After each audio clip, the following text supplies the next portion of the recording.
Straten from Sound Idea Digital. We are here this morning with Karen Bolstra from Karen Bolstra Consulting. We are going to talk a bit about online education and specifically in the South African context of education. We know that in theory, online learning and especially MOOCs, massive open online courses, are revolutionary on a global education sphere. However, how does the practical application of MOOCs look like in a South African education context? I think in South Africa that many teachers don't even know what MOOCs are. But I think from an educational point of view, it's very important to make teachers aware of them. MOOCs are just incredible resources that teachers or any professionals could use, or any people for that matter could use, because they open up access to universities which in the long term would be closed and costs would be exorbitant. So many MOOCs or these online courses you don't get a credit for, but you also don't pay for them, but you get the knowledge. So universities such as Harvard and Stanford have, or MIT, have MOOC courses, which means that we can be upskilling ourselves in the most incredible knowledge spaces which would have been closed before. So I do think teachers should be made aware of them. And I think that the opportunities there are wonderful.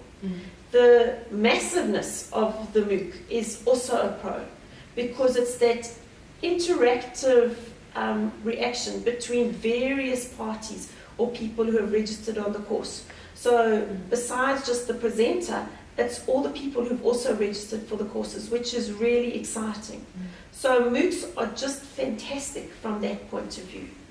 But looking at it from a school point of view and a smaller point of view, online applications such as Moodle and Blackboard. So Moodle is open source and free. Blackboard, I think you have to purchase and pay for.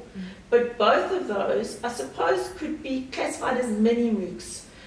What they do is that you as the teacher would set up all your teaching resources. And it would be, could be documents, could be web links, could be video links. You set up your assignments in that, whether those assignments are whole documents or whether they're quizzes. The children can do all sorts of variety of activities within those, developing glossaries, taking part in forums, and so that's really, really fun.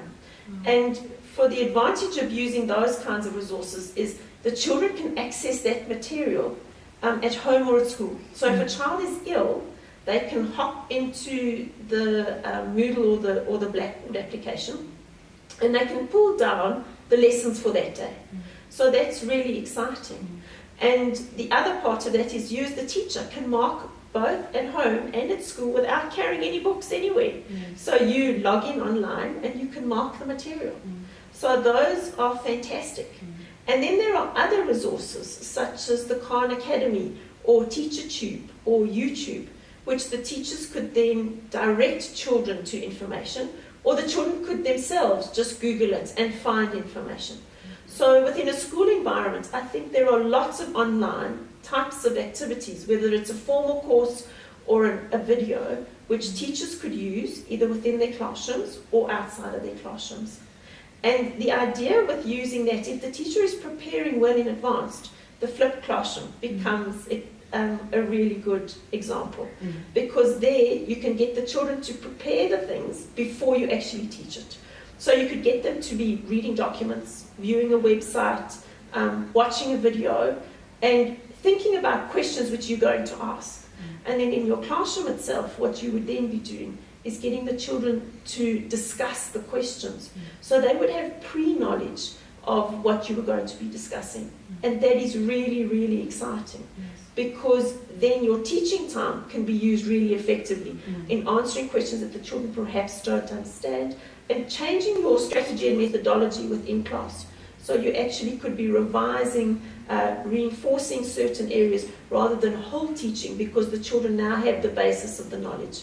The teachers could also use it so that if the children have pre-viewed or pre-looked at information, what they could be doing is coming into the classroom with a baseline assessment, which could be another online assessment, and the teacher can then know straight away whether the children have viewed it and whether they have understood it, and then can carry on with the discussions as planned.